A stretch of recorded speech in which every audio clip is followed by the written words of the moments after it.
We use this equipment for big jobs that have old asphalt that needs to be taken out, because when you mill something, it removes it a lot faster than breaking up the old asphalt and transporting off site. What we have right here is a milling teeth, and this thing spins around really fast and grinds up all the old asphalt into something we call recycled asphalt product, RAP. And we then in turn use that in 90% of our mixes that we use on the road. And right back here what we have is the electronic system. It goes down to 9.99 inches, and that's how deep it goes from the surface. And that controls this side and the other side, which is exactly the same setup. And up here, the trucks will back in, and then the wrap will be put into the back of their truck bed for transportation to the plant or off-site, and if there's a bunch of rock and stuff that we can't use in the asphalt.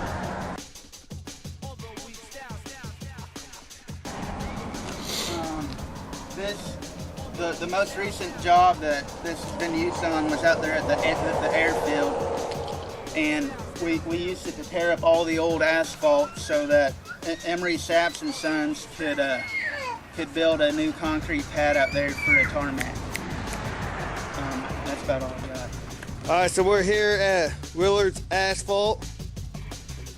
Blaine's up there with a new actress, Layton, my daughter, who's 2 years old, trying to get her started young. We're looking at the asphalt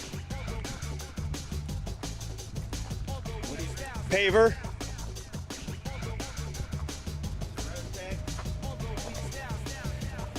There's the name, Road Tech.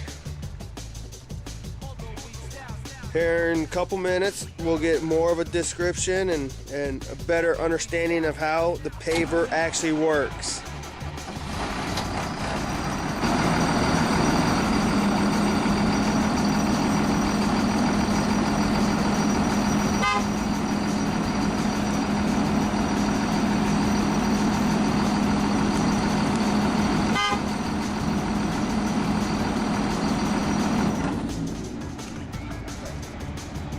So what we have here is our rubber track paver, and it is from Road Tech out of Chattanooga, Tennessee. And the rubber tire is better for softer subgrades, because they make another one called a rubber tire paver. And what is, instead of a track, it has a big tire that propels it in the back and smaller ones on the front. And the track makes it more distributes the weight over a more area than the tires do. And the Road Tech lays about the best mat out of any of the pavers that we have demoed. And this main part right here is called the tractor, and on the back we have the street. Alright, what we have here is a Road Tech material transfer vehicle. It is labeled MTV 1000D. This is the smallest one we have. We have a larger one that is called the shuttle buggy. And the difference between these two is this one does not have a storage tank on it that can store the asphalt.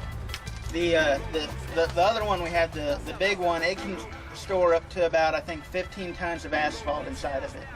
This one, maybe 4 on the conveyor belts. Now, what we have here is the front. This is the hopper. It's much like the front of the paver, where the dump truck backs into it, tilts its bed up, and dumps the mix into here. Come on. Now, the main purpose of a transfer machine is the segregation that you get, where the dump truck backs into the paver and dumps it in, where the big chunks will be on the outside, and you can see it in the new road, where it kind of looks like a rough spot. Now, in front of the paver, we have the hopper in the paver, but when we use the transfer machine, we need this because you can hold more asphalt in it than just the regular hopper.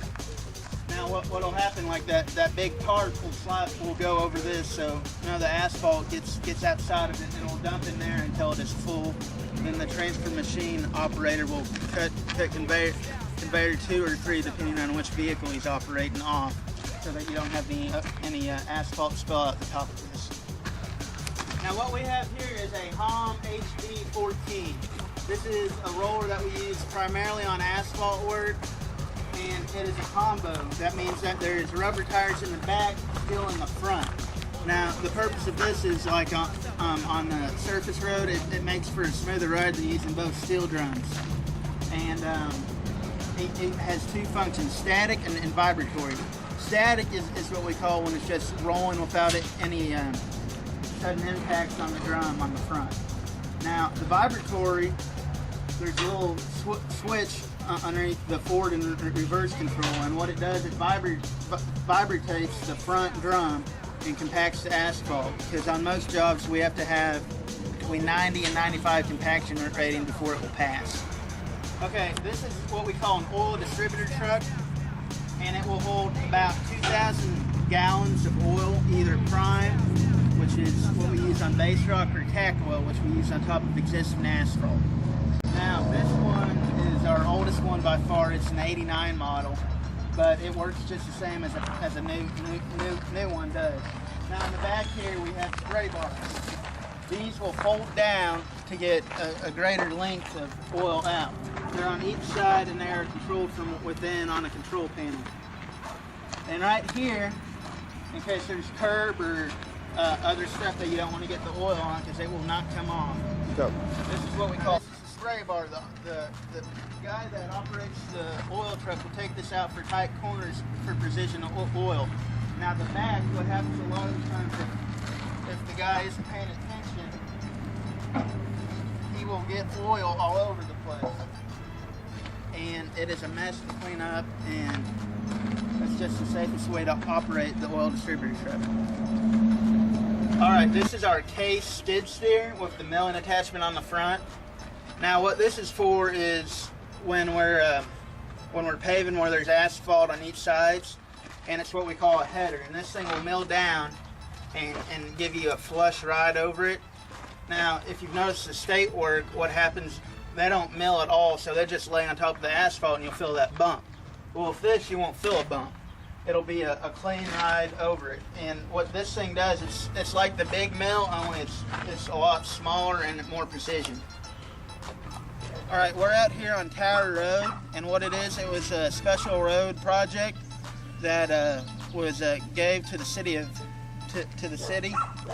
And this one encompasses the dirt crews and the asphalt crews.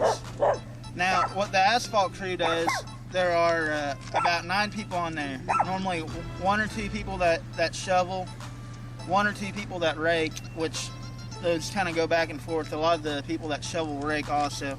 Then you have 2 guys on the back of the paver called street men. Then you have one guy that runs the paver. Then you'll have a guy that runs the oil truck, like we talked about before at the shop. And then we'll have 1 guy in a tractor for cleanup. Now, what we got right here is the surface. Now this will be more fine rock, fine aggregate, I should say, than this base right here. Now this base will be thicker rocks to hold up better underneath the surface mix. And if we look down here, you can see where that small mill came into effect at the smooth ride between the new asphalt and the old asphalt. Now, one of the other things we have on this project is a lot of curb and gutter. Now, the main purpose of this curb is, if you look, is for all the water will go to one side because there's a crown in the road. So the water on this side will go to this side, and the water on that side will go to the other side and go down to the low spot where there will be, like this back up here, drains. Now these play a very, very crucial role, because if you have a bunch of water that sits on the road, it'll cause rough spots or sinkholes in the road, and that's not a good deal, because then we'll have to come back and replace it. Now we didn't do any of the curb work. True Construction out of Lebanon, Missouri did that. And if you look down here, this is the base work that is currently unfinished, as you can tell.